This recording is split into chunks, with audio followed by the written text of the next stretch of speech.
تمام تعریفیں اللہ کے لیے ہیں جو دلوں کے حال جانتا ہے، جو آزمائش دیتا ہے مگر ساتھ صبر کی توفیق بھی دیتا ہے۔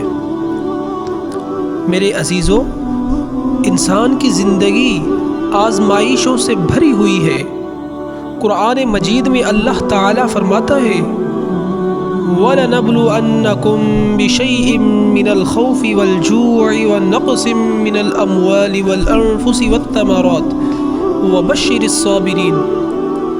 ترجمہ: اور ہم ضرور تمہیں آزمائیں گے، کچھ خوف، بھوک، مال، جانوں اور پھلوں کی کمی سے، اور صبر کرنے والوں کو خوشخبری دے دو۔ تو دوستو، اس تصویر میں جو منظر ہے وہ ہمیں یاد دلاتا ہے کہ جب کوئی اپنا تکلیف میں ہوتا ہے تو صبر، محبت اور دعا ہی وہ سہارا ہے جو ہمیں حوصلہ دیتے ہیں۔ اسلام ہمیں صبر سکھاتا ہے، اور جو صبر کرتا ہے اللہ اس کے ساتھ ہوتا ہے۔ نبی اکرم صلی اللہ علیہ وآلہ وسلم نے فرمایا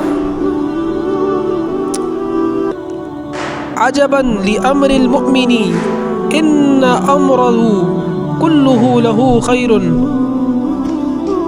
ترجمہ: مومن کا معاملہ بھی عجیب ہے، اس کا ہر حال اس کے لیے خیر ہوتا ہے۔ اگر اسے کوئی خوشی ملے تو شکر کرتا ہے، اور اگر کوئی مصیبت آئے تو صبر کرتا ہے، اور یہ اس کے لیے بہتر ہوتا ہے۔ اے میرے پیارے بھائیوں اور بہنوں، اگر آپ کسی تکلیف، بیماری یا پریشانی میں ہیں تو گھبرائیں مت، اللہ آپ کے صبر کو ضائع نہیں کرے گا۔ دعا کریں، استقامت رکھیں اور اللہ کی رضا پر راضی رہیں، کیونکہ یہی ایمان کا اصل حسن ہے۔ اللہ تعالی ہم کو صبر کرنے والا بنائے اور ہر آزمائش میں ہمیں سرخرو کرے، آمین یا رب العالمین۔